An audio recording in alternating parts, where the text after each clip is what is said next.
মিলন হবে কতদিনের সিরিয়ালে আজকের পর্বে আপনারা দেখতে পাবেন গৌরা আর ইলা এক জায়গাতে আছে, আর ইলা বিশেষ করে ভালোবাসার প্রতি আর গৌরা বিশেষ করে ভালোবাসার বিরোধিতা করে। তখন ইলা বলছে না, এখানে ভালোবাসাটা সব থেকে। তখন ওরা বলে যে না, টাকা পয়সাটা সব থেকে দরকার বেশি, টাকা পয়সা থাকলে সব কিছু থাকে, আর এই ভালোবাসা দিয়ে কী করবেন আপনি? ভালোবাসা দিয়ে কখনো পেট ভরবে? তখন ইলা বলে না, পেট ভরবে না, কিন্তু একটা কথা বলি, হ্যাঁ একটা গল্প আমি শুনেছিলাম, যে গল্পটাতে যে সে মানুষটা ঠিক আপনার মতো ছিল নাকি, সব কিছু শোনা যায়, ওর এত ধন দৌলত থেকেও শোনা, তাই ও যে জিনিসটাতে হাত দিত সেটাই শোনা হতো, চাল ডাল খাবার যেটাতে, কিন্তু ওর যে মনের মানুষ সেটাকে যখন ও জড়িয়ে ধরলো সেটাও কিন্তু সেখানে শোনা হয়ে গেল। তখন ও শেষ পর্যন্ত ও ভাবতে শিখলো যে কি না, টাকা পয়সা সব কিছু কিন্তু না, ভালোবাসাটাই কিন্তু সব কিছুর মূল্যবান। তাই আপনাকে বলছি যে ভালোবাসাটাই কিন্তু সব থেকে বেশি জরুরি। ভালোবাসা না থাকলে কিন্তু কিছু হয় না, ভালোবাসা থাকলে কিন্তু সব কিছু হতে পারে। এদিকে মোনা গিয়ে ও দাদুকে বলে, দাদু এই মেয়েটাই তো আমাদের অ্যাপসটা খোলার খুব ইজি করে দিল গো। তখন বলে হ্যাঁ। এদিকে আবারও ইলা একের পর এক গোড়াকে বোঝাতে থাকে আর সবাইকে হাততালি দেয় ইলার কথা শুনে, আর তখন গোড়া রেগে যায় আর ওর মুখের দিকে হাঁকড়ে তাকিয়ে থাকে। তখন এদিকে গোড়া কাকে বলে যে এই মেয়ে তো একদম ইন্টেলিজেন্টে, নেটের থেকেও ফাস্ট, এই গল্পটা সত্যি নেটে আছে, আমি দেখেছি আর এক্ষুনি শুনলাম এই মুহূর্তে, কিন্তু ও এমনভাবে বোঝাচ্ছে যা গোড়াকে অন্তত বোঝাতে পেরেছে, এসব বলে। তখন গোড়া উঠে চলে গেলে ও বলে, শুনুন মিস্টার টেরা, না সরি। তখন গোরা বলে আমার নাম টেরা না, আমি হচ্ছে গোরা, আমার নামটা ভালোভাবে মনে রাখবেন। তখন বলে ও, সে আপনি গোরা হন বা টেরাই হন না কেন, আপনাকে বুঝতে হবে যে ভালোবাসাটার জয়। আপনি কাউকে ভালোবেসে দেখুন না এই মন দিয়ে আর চোখ দিয়ে, তাহলে বুঝতে পারবেন ভালোবাসাটা কী জিনিস। বলে ইলা যে হাত সাট করে ঘুরতে যায় অমনি পর্দাটা ওখান থেকে পড়ে যায়, আর তখন ঠিক গোরা গিয়ে ইলাকে ধরে নেয় আর ওর দিকে হা করে তাকিয়ে থাকে, আর সবাই এদিকে হাততালি দেয়। তখন বলে যে কি গোরা, দেখলেন তো আপনি পড়েছিলেন এখনই, তাই বলি ভালোবাসা থাকলে না এভাবে উঁচুটি খাবেন। তখন ঠিক এটা ওষুধ খাবো, কিন্তু ভালোবাসার প্রতি বিশ্বাস থাকলেও কেউ না কেউ ঠিক এভাবে আমাকে বাঁচিয়ে নেবে। কিন্তু একটা কথা, আপনি আমার দিকে হাঁ করে তাকিয়ে আছেন কেন? আমি জানি যে আমি সুন্দরী, এটা ঠিক, কিন্তু আমার কিন্তু একটা বয়ফ্রেন্ড আছে, তাই আপনি আমার দিকে তাকাবেন না। ওই দেখুন ওই দিকে দৌড়ে দাঁড়িয়ে আছে, তার নাম হচ্ছে বোধি, এসব বলে। তখন বলে আচ্ছা আপনি কি নিজেকে বিশাল কিছু মনে করেন নাকি? তখন বলে না। তো বলছি ঠিক আছে, আপনাকে একদিন আমি ঠিক দেখে নেবো। তো হ্যাঁ, সময় হলে দেখা যাবে কে কার কাছে আসে, এই কথাটা বলে ইলা। তখন সবাই ওখানে সেটা শুনে, আর এদিকেও দাদুরা বলে যাক কী সুন্দর জুটি, ওদের দুজনকে কিন্তু সত্যি খুব মানিয়েছে, এসব বলে। বলে তখন ইলাকে দাঁড় করে দেয়, আর মোনাক সেখানে যায় আর অ্যানাউন্স করে আর বলে তাহলে আমাদের অ্যাপসটা আজকে উদ্বোধন হলো। অ্যাপসটার নাম হচ্ছে হার্ট টু হার্ট। তখন গোরা বলে আমি এই অ্যাপসটা কিন্তু বন্ধ করেই ছাড়বো, একদিন দেখে নেবে। তখন সবাই ওখানকার যায়, আর সবাই বলে যে হ্যাঁ অ্যাপসটা তো দুর্দান্ত, আমরা কিন্তু এই অ্যাপসটাই কিন্তু সবাই দেখবো। তখন বলে এটা ঠিক, কিন্তু আজকে যেরা সেরা জুটি হয়েছে সেটা হচ্ছে ইলা আর গোরা, বলে ওরা হিপ হিপ হুড়ে দেয়। তখন সবাই সেখানে বাড়ির লোকও ওখানে উপস্থিত হয়, আর ও দাদুকে বলে আজকেও কিন্তু এখানে সব থেকে পারফরমেন্স করে জিতেছে সে হচ্ছে ইলা।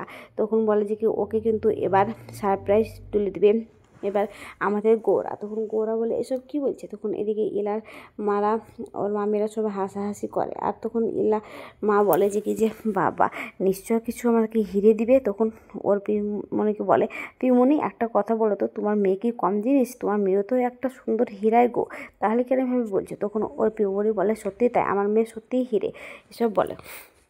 অন্যদিকে দেখা যায় যে গোরা সেটা কিছুতেই ইলার হাতে তুলে দিতে চায় না, আর বারবার করে বলে দাদু আমি কিন্তু এটা কখনোই পারবো না, তুমি কেন এরকম ধরনের কথা বলছো?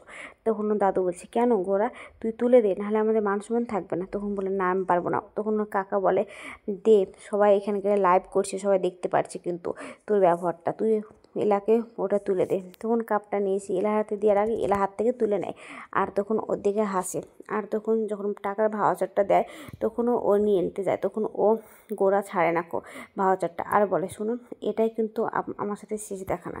তখন বলে মিস্টার টেরা, তখন আমার নাম টেরা না গোরা, আবার কিন্তু আপনার সঙ্গে দেখা হবে, একটা কথা মনে রাখেন। তখন ইলা বলে ঠিক আছে, আবার আপনি হারার জন্য আমার কাছে প্রস্তুতি থাকুন, আপনাকে আবারও আমি হারবো। তখন গোরা বলে সময় বলে দেবে কে কার কাছে হারে, বলে সেখান থেকে চলে যায় সব কিছু ছুঁড়ে ফেলে টেলে দিয়ে। তখন ইলা ওখানে দাঁড়িয়ে স্টেজে বলে বাবা এত রাগ ছেলেটা, তাই বলে। আর তখন ইলার কাছে ওর মা মামি ওর বোনেরা সবাই ছুটে আসে, আর দেখে ওর মামি যে 10,000, তখন বলে যে কি 10,000 টাকা ভাউচার দিয়েছে। আর তখন ওদিকে বৌদি বলে, না এতক্ষণ মেয়েটাকে আমি খুব করেছি, কিন্তু না এখন ওকে আমার কাছে রাখতে হবে বলে জড়িয়ে ধরে। এদিকে মেঘনা মানে গোরার বোন দাঁড়িয়ে ভাবছি আর কান্না করছে, তো দাদাভাই তো এখনও আসলো না। আমি মোনাকের কথাটা তো কাউকে বলতে পারলাম না, কিন্তু ময়নাকে তো বারণ করেছে আমাকে কাউকে বলতে, এখন আমি কী করবো। এদিকে ময়নাক বাড়িতে এসে বড়মাকে চিৎকার করছে, দেখো কাকে নিয়ে এসেছি। আর তখন দেখে যে ওখানে গোরা চলে এসেছে। আর মেঘনা ছুটে আসলে, মেঘনাকে দেখলে গোরা ছুটে আসে আর জড়িয়ে ধরে। তখন গোরা কাকিমা বলে, দেখো না মেয়েটার আজ বিয়ে, আর মেয়েটার কী পোশাক পরেছে। তখন গোরা সৎ মা এসে বলে, শোনো তুমি আজ কী পোশাক পরেছো, একটু ভালো পোশাক তো পরতে পারো, শাড়ি টাড়ি। তখন মেঘনা বলে, আমি কি পরবো শাড়ি না ড্রেস সেটা তুমি ঠিক করবে। তখন গোরা বলে, ও কী করে বুঝবে, ও এসব কিছু বুঝে এসব বলে। তখন ওখানে গোরা বাবা আসার বলে, আসতে না আসতে শুরু করে দিলে আবার ঝামেলা। তখন গোরা দাদু গোরা বাবাকে ডেকে নেয় ইশারা করে, আর তখন সেখান থেকে চলে যায়। আর গোরার সঙ্গে মেঘনা কথা বলার আগে ওর কাকা চলে আসে, আর কাকা এসে তখন হাসতে থাকার বলে, আমি একটু ভালো করে দেখি তুই কিন্তু সত্যিই শুকিয়ে গেছিস। তখন ওর কাকিমা আসার বলে, গোরা সত্যি তুই কতদিন পর দেখছি, আর কত বড় হয়ে গেছিস, বড় হবি না কেন, তুই 25 বছর পর বড় হলি। ঠিক তখন ওর ঠাম্মি নিচে আসে, আর ওর কাকা আর ওর কাকি ঠাম্মিকে ধরে হাত ধরে নিয়ে যায়। এদিকে ও ছোটো ভাই বোনেরা গোরাকে এসে নিয়ে চলে যায়। তখন গোরা বলে, ঠিক আছে তোদের জন্য সবার জন্য আমি গিফট এনেছি, তুই এখানে বস তোরা, আমি আসছি বলে আবার মেঘনার কাছে আসে। আর মেঘনাকে কিছু বলতে মেঘনা কান্না করতে লাগে। এদিকে ইলা 10,000 টাকা ভাউচার পেয়েছে, সেটা ওর মাকে নিয়ে সে দেয় আর বলে, মা এটা তোমার। তখন ওর মা বলে, নিশ্চয়ই এটাতে হিরে বানানো হবে, আমি তাহলে একটা হিরে কিনবো, হিরের নেকলেস তৈরি করব। তখন ওর বোন এসে বলে, না এটা আমার। তখন বলে, না ওটা মাকে দে, মার জন্য ওটা আমি পেয়েছি।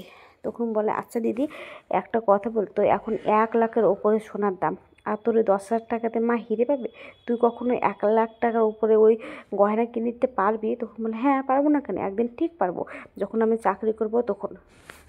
ইলার মামি ওখানে বসে থাকে আর বলে, শোন ওই চাকরি টাকরি না কিছু হবে না ওই ভাউচার টাউচার নিয়ে, হ্যাঁ তুই এক কাজ কর, যদি ওরা ক্যাশ দিত তাও আমাদের একটা কাজে লাগতো।